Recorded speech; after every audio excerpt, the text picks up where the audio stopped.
Hello, my diamonds, my TikTokers, and my Teletubbies. I want to talk about the difference between depression and sadness.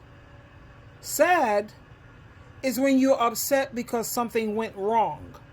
Depression, you're upset regardless of what's going on. Let's talk about that. Let's go deeper into this.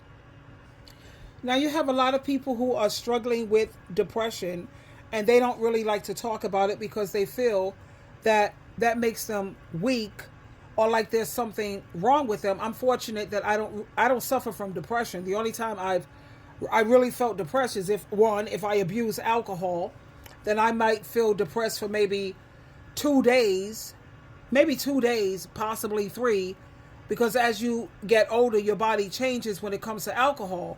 But 9 times out of 10, I am the bubbles in champagne. I'm like walking sunshine, and I don't really suffer from depression, but I know several people who do. Now, of course, I have moments of sadness, like when I'm going through things, when it comes to family, issues that come up, and it's based on something that went wrong. Or when I first left the Jehovah's Witness organization, that was like my whole foundation pulled from under me. And honey, oh my God, I went through some huge depression at that time. But thanks to Jehovah God and Jesus Christ, Joyce Myers, my bestie Teresa, and my son, that helped me a great deal to restore myself, along with my brother and my other besties, Anna and Amparo. That's what really helped pull me out of that depression, and also my roommate, Bridget. I want to give credit and give them all their props, especially when it came to prayer.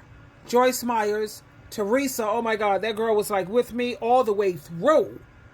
She was there because the most important thing that I needed was to be built up spiritually. And she was there for me like no other. She was even more than family members. She was there for me, building me up spiritually. So that's what helped me get past that major depression. And I was depressed. I mean, think about it. When you have your whole foundation pulled from under you. I mean, I was a Jehovah's Witness for 55 years. I mean, hello. And then I did my research and found out so many things. And I had to fall back from that because I'm an empath. And I will never agree to destroying families. The 2-witness rule. Rejecting Jesus' ransom sacrifice. Now that I'm more knowledgeable, I couldn't put up with that. And the blood thing, how they misinterpret so many scriptures, but that's another video. Let's get back on this depression, and let me share some information and some clips here with you. This is definitely for educational and reaction purposes. Here we go.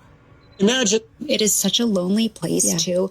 It's very difficult to speak out about it. Even to your most trusted people, it's hard to admit it. Why? At least for me, I feel like because I should be strong enough to overcome that. And then it just feels weak. It just feels so weak. And the perception of that. And I'll also say that, like, there are a lot of people who feel that it's weak. That's fair. And will verbalize that. That's so fair. then it's That's just so this true. immediate shame that you're like, oh, well, if I struggle with this, then I'm a weak person. And yet there's so many times I'm like, I don't want to feel this way.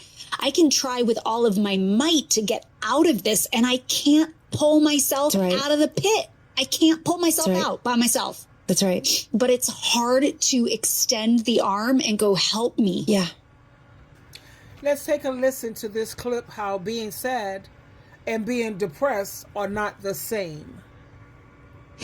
Being sad and being depressed are not the same thing, and I need you to know the difference, because telling someone to change their mind and think positively isn't the worst advice if you're feeling sad, but it's offensive if you're clinically depressed.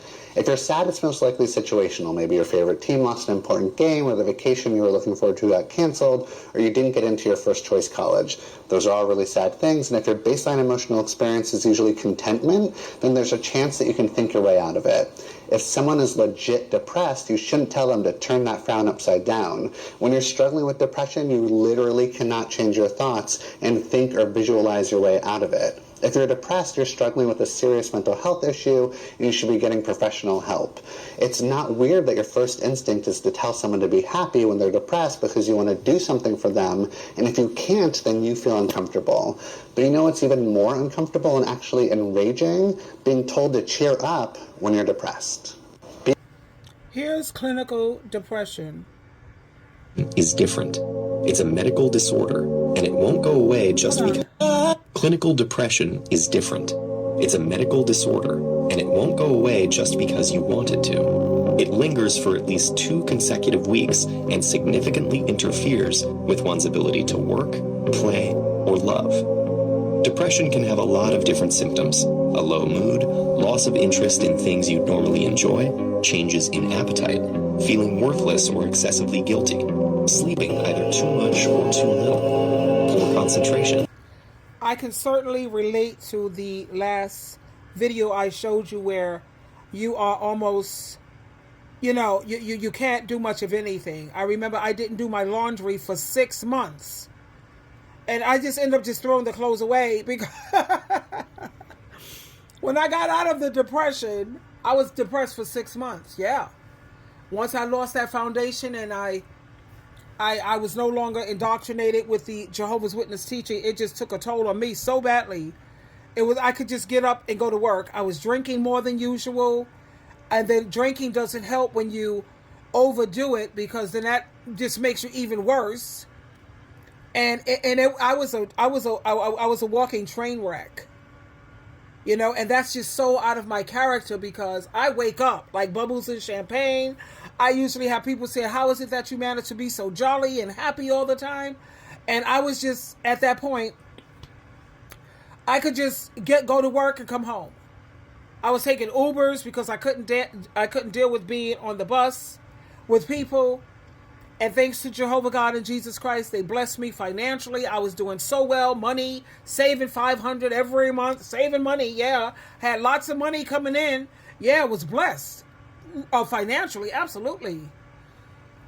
And that's how I was able to maintain myself. I couldn't hardly cook. I was ordering Uber Eats. I was just having food delivered from Red Lobster and all the above. I was a mess.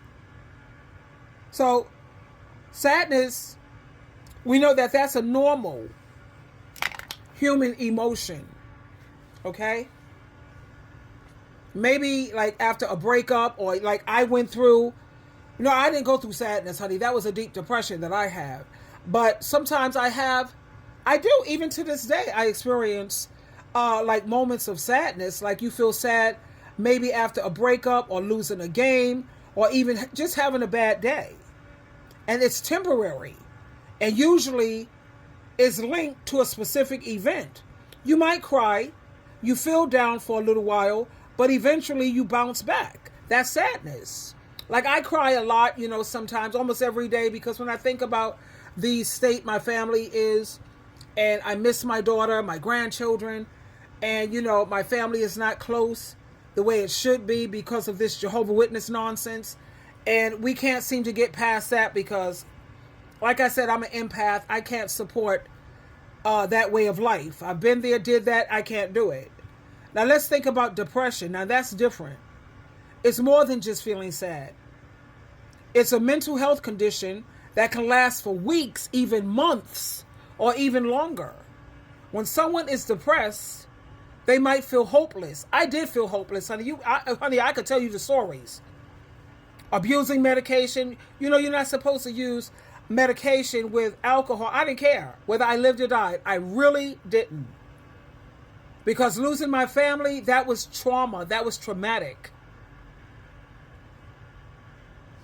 When someone's depressed, they feel hopeless. They lose interest in things that they used to enjoy, or they have trouble sleeping or concentrating.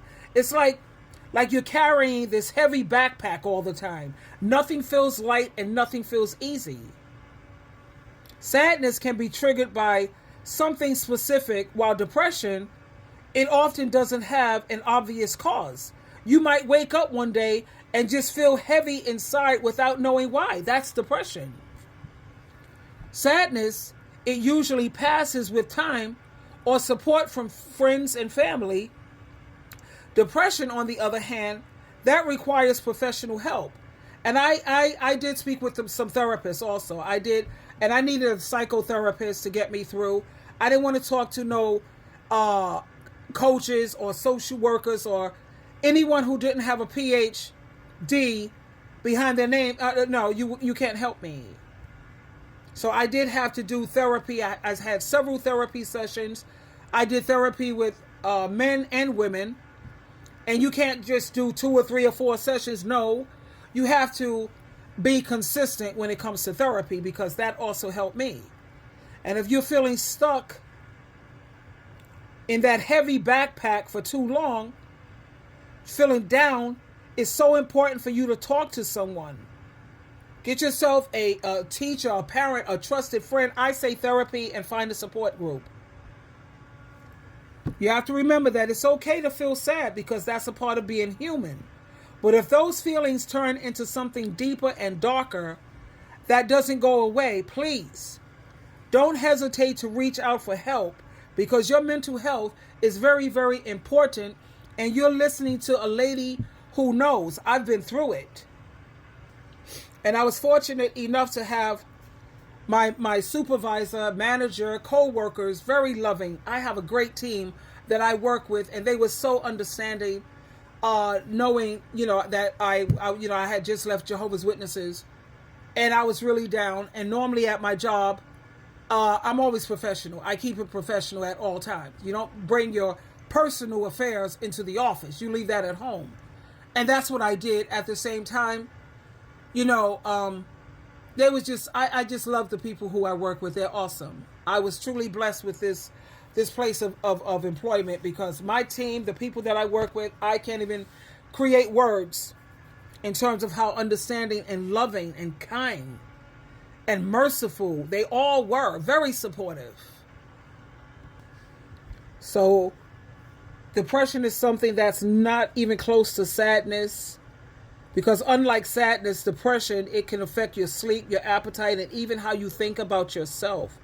I remember I didn't eat for a while, and then when I did get an appetite, I would order in. I couldn't just go in the kitchen. I couldn't do it, not even my laundry. And I usually do my laundry regularly. And another key difference is that sadness, it often has a clear cause. You know why you're feeling that way, but when it comes to depression, it might not be obvious why you feel so low. I knew why pretty much I was feeling so bad. Sometimes, however, people can't pinpoint any specific reason at all. And it's important to recognize these differences, because if you or someone you know is feeling more than just sadness, if those feelings are overwhelming and don't go away, it's so crucial, please, to seek help. You have to take care of your mental health and get the help that you need. Remember, it's okay to feel sad sometimes, but if you're feeling stuck in that sadness for too long, don't hesitate to reach out and get the support that you need. Twinkle, twinkle, twinkle.